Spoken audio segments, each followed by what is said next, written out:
आपके द्वारा किए गए पुण्य का फल आपको किसी न किसी रूप में मिल ही जाता है, लेकिन आप लोग सोचोगे कि वो कैसे, हमें भी साबित करके बताइए।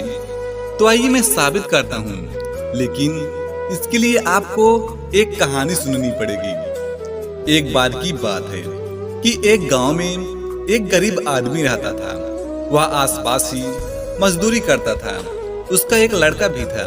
उसके परिवार की आर्थिक हालात अच्छी नहीं थी। इस बात से लड़का परेशान रहता था। उसके स्कूल की फीस भी जमा नहीं हो पा रही थी। तो लड़के ने सोचा कि कुछ किया जाए जिससे परिवार की हालात अच्छी हो सके।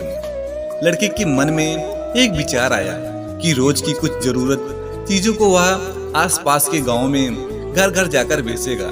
लड़का स्कूल से आने के बाद रोज घर घर जाकर सामान बेचता, जिससे वह अपने स्कूल की फीस जमा करता और जो पैसे बचते उनसे वह अपने परिवार की जरूरतों को पूरा करता। एक दिन वह लड़का किसी गांव में सामान बेचने गया और गर्मियों के दिन भी थे। उसे भूख भी लगी थी। लड़के ने सोचा कि अब की बार अगर कोई सामान खरीदेगा तो उससे मैं पैसे की जगह खाने के लिए कुछ रोटी मांग लूंगा। एक घर के दरवाजे पर गया। उस घर में से एक लड़की निकल कर आई। लड़का उस लड़की को देखकर चौंक गया। लड़की ने सोचा कोई परेशान है, वह कुछ मांगने के लिए आया है। लड़की समझ गई कि इसे भूख भी लगी है। लड़की घर के अंदर गई और रसोई में से 2 रोटी लाकर लड़की को दे दी। लड़का ने रोटी खाई और पानी पिया और लड़की से बोला कि मेरे पास कुछ सामान है, इन्हें तुम ले लो, ये तुम्हारे घर में काम आ जाएगी। लड़की ने मना कर दिया और कहा कि इन्हें तुम किसी जरूरतमंद को बेच देना। लड़का को उस लड़की की बात बहुत अच्छी लगी और वह लड़की को धन्यवाद बोलकर आगे चला गया। समय बीतता गया और लड़का पढ़ने में काफी होशियार भी था। लड़के ने डॉक्टर की पढ़ाई भी की और वह डॉक्टर बन गया।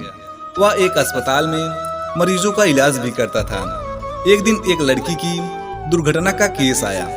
लड़की को इमरजेंसी में भर्ती कराया गया। उसके इलाज के लिए उसी लड़के को भेजा गया। लड़के ने लड़की को देखा तो वह समझ गया कि ये तो वही लड़की है जिसने मुझे रोटी खिलाई थी।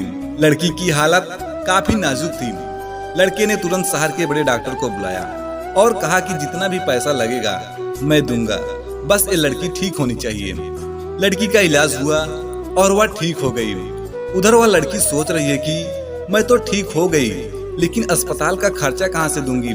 लड़की का डिस्चार्ज का समय आया और उससे दवाई व परहेज के लिए एक कागज पर परहेज के निर्देश दिए थे। इनके साथ एक और कागज भी था कि आपको 1 भी रुपए देने की जरूरत नहीं है, क्योंकि आपने इससे भी ज्यादा 2 रोटी के रूप में पहले ही भुगतान कर दिया था।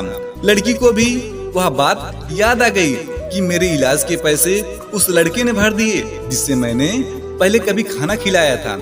तो दोस्तों, इस कहानी से हमें यही सीखने को मिलता है कि हमें जरूरतमंदों की हमेशा मदद करनी चाहिए। हमारे द्वारा किया गया पुण्य का फल हमें किसी न किसी रूप में जरूर मिलता है। अगर दोस्तों आपको कहानी अच्छी लगी हो तो वीडियो को लाइक और चैनल को सब्सक्राइब जरूर कीजिएगा।